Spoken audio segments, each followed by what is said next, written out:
तुझ्यासाठी गणपती म्हणजे काय? गणपती बाप्पा म्हणजे माझ्यासाठी एक मित्रासारखं आहे. आणि मग तुला आगमनाची म्हणजे असं कशी एक्साइटमेंट कशी असते? जसे की शाळेची पिकनिक जात असते ना, त्याच्या आदल्या रात्री कशी एक्साइटमेंट असते, झोपच येत नाही. तर तुला का वाटलं की बाप्पाच माझा ऐकतो, बाकी सगळं कोणी नाही ऐकत? सगळ्यात जास्त तर तोच ऐकतो. फटाके खूप फोडतात. जेव्हा विसर्जनाची वेळ होते तेव्हा तुझ्या मनात काय असतं की इमोशन्स असतात? कोण जात असेल तर त्याला हसत बाय करायचं असतं. नमस्कार मंडळी, गणेशोत्सव म्हणजे गणपती आणि गणपतीचे फेवरेट असतात लहान मुलं. तर आज आपण भेटणार आहोत एक अशा व्यक्तीशी जी गणपती बाप्पाची फेवरेट आहे. आर्या, कशी आहेस? मस्त. तरी आहे आर्या पवार. तर जाणून घेऊया हिच्या गणेशोत्सवाचा पीओव्ही की तुझ्यासाठी गणपती म्हणजे काय? गणपती बाप्पा म्हणजे माझ्यासाठी एक मित्रासारखं आहे. Like best friend. म्हणजे एखादी गोष्ट काही माझ्यासोबत घडली किंवा मला ती कोणाला सांगायची असेल, पण समजा मला ती मित्र किंवा माझ्या आई बाबांना नाही सांगत येत असेल, तर मी ती माझ्या गणपती बाप्पाला सांगते. जी मी त्याला गोष्ट सांगितली ती आमच्या दोघांमध्येच राहते, अजून तिसऱ्याला कळत नाही. तू एकदम लहान होतीस तेव्हा म्हणजे तुला कसं कळलं की हाच बाप्पा आहे आणि ह्यालाच आपण सगळं सांगावं वगैरे मनातल्या गोष्टी? माझ्या पप्पानी मला लहानपणी सांगितलेलं. म्हणजे एकदा आगमनाला घेऊन गेले तेव्हा मी पहिल्यांदा गणपती बाप्पाला बघितलं आणि तेव्हा त्यांनी मला सांगितलं की हा गणपती बाप्पा आहे, ह्याला आपल्या सगळ्या मनातल्या गोष्टी कळतात, हा आपल्याला बुद्धी देतो. आपण जर चांगलं काम केलं असेल तर त्याला आपल्याला तो फळ देतो त्या चांगल्या कामाचा. तेव्हापासून मला कळायला लागलं की हा गणपती बाप्पा आहे, आपण चांगलं काम केलं की तो आपल्याला फळ देणार. आपण नेहमी सतत चांगलं काम करायला पाहिजे. आणि मग तुला आगमनाची म्हणजे असं कशी एक्साइटमेंट कशी असते? एक्साइटमेंट एकदम जसे की शाळेची पिकनिक जात असते ना, त्याच्या आदल्या रात्री कशी एक्साइटमेंट असते, झोपच येत नाही, दुसऱ्या दिवशी काय होणार त्याची आतुरता असते, तशी एकदम त्याच्यापेक्षा पण जास्त मला रात्री झोपच नाही. नुसते आपल्या गणपती बाप्पाचेच विचार असतात की तो येणार आहे, मग काय होईल, कसा तो येणार आहे, कसा दिसणार आहे, कसा म्हणजे कशी त्याचं पूजा वगैरे करायची आहे. खूप म्हणजे एकदम एक्साइटमेंट असते मला. कोणत्या गोष्ट तुला सगळ्यात जास्त आवडते जी गणेशोत्सव मध्ये होते? जसे की मला गणेशोत्सवामध्ये डेकोरेशन करायला खूप आवडतं. अच्छा. म्हणजे गणपती बाप्पासाठी आपण जो ज्या जागेवर बसणार आहे त्या जागेला आपण सजवून ठेवतो छानपैकी. आपण दिवस रात्र एक करून मेहनत करून ती जागा सजवून ठेवतो फक्त आणि फक्त गणपती बाप्पा. मला डेकोरेशन करायला खूप आवडतं.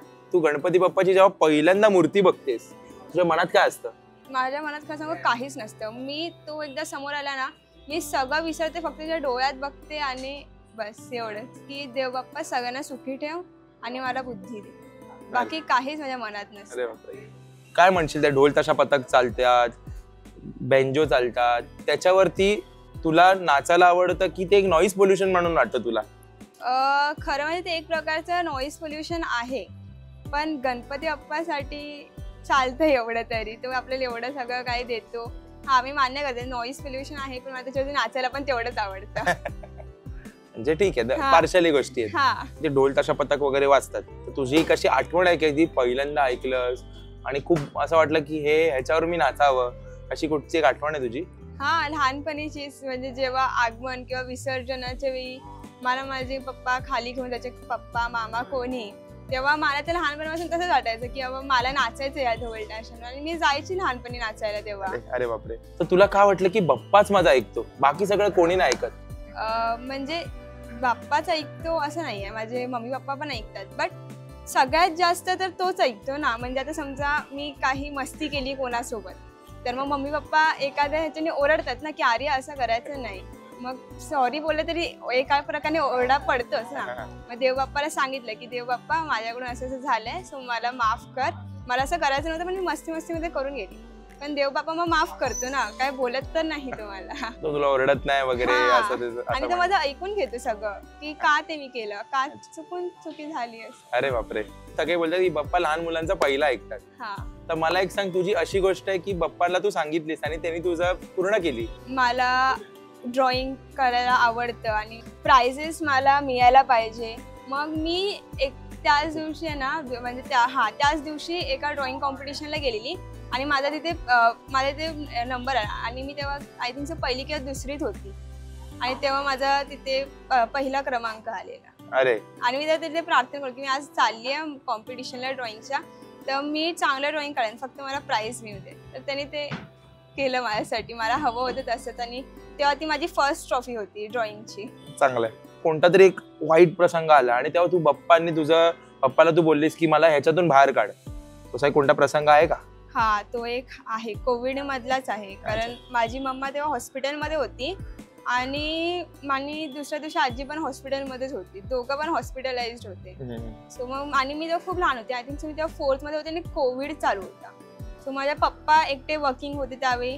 मग मला असं वाटायचं, अरे यार दोघं पण हॉस्पिटलमध्ये, मी लहान आहे, मी काय करू तर नाही शकत, पप्पा एकटे धावपळ करतायत.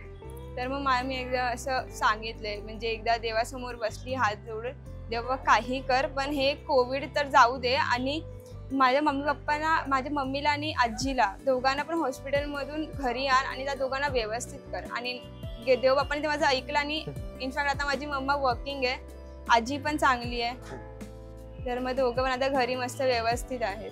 चालेल, चांगलं आहे. गणेशोत्सवात मोठे लोक पण मजा करतात, लहान मुलं पण मजा करतात, पण तुला एक गोष्ट अशी की मोठ्या लोकांनी ही केली नाही पाहिजे, की तुला काय वाटते? जसं की काही लोक फटाके खूप फोडतात, उगाच असते फटाके. अच्छा ठीक आहे, एक माझ्यामध्ये 1 लावली 2 लावल्या ठीक आहे, पण काही लोक खूप मोठी माळ आणून ठेवतात फटाक्यांची, खूप म्हणजे खूप, आणि त्याच्याने खूप धूर होतो, ते एअर पोल्युशन होतं त्याच्यामुळे, आणि खूप आवाज देखील होतो. तर ते उगाच जर आपण ढोल ताशाने नाचतोच आहे तर मग फटाक्यांचं कशाला पाहिजे.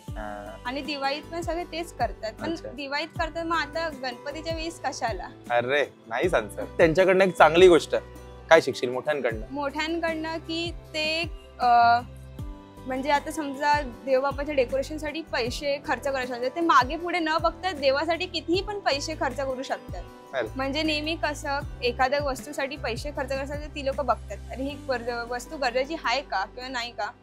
तर मग जर ती नसेल तर ती लोक नाही घेत, असेल तर ती लोक घेतात. पण देवबाप्पासाठी तर ती लोक मागे पुढे न बघता गरजेचे असू दे किंवा नसू दे, देवाला आवडते म्हटलं ती वस्तू ते घेणारच घेणार. चांगलं शिकलीस. आता तुला एक्झाम्पल आपण असं समजूया, बाप्पा तुझ्या समोर आला, मग तुझ्याकडे मागशील की त्याच्याशी काय करशील, एक्सप्रेस करशील, काय करशील? मी त्याच्याकडून तर काही मागणारच नाही, कारण सगळेच त्याच्यासोबत त्याच्याकडून मागतच असतात. त्याला पण सगळ्यांचं लक्षात राहायला पाहिजे ना कोणाला काय. मी फक्त त्याला एवढंच सांगेन की देवा जे सगळे आहेत त्यांना सुखी ठेव, बस एवढंच सांगेन, अजून काहीच नाही सांगणार. तुझ्या डोक्यात गणेशोत्सव सेलिब्रेट कसा करायचा आपण? सेलिब्रेशन म्हणजे आपण गणपतीला आणतो वाजत गाजत, ती चांगली गोष्ट आहे. आगमन तर व्हायलाच पाहिजे गणपतीच्या जोरात.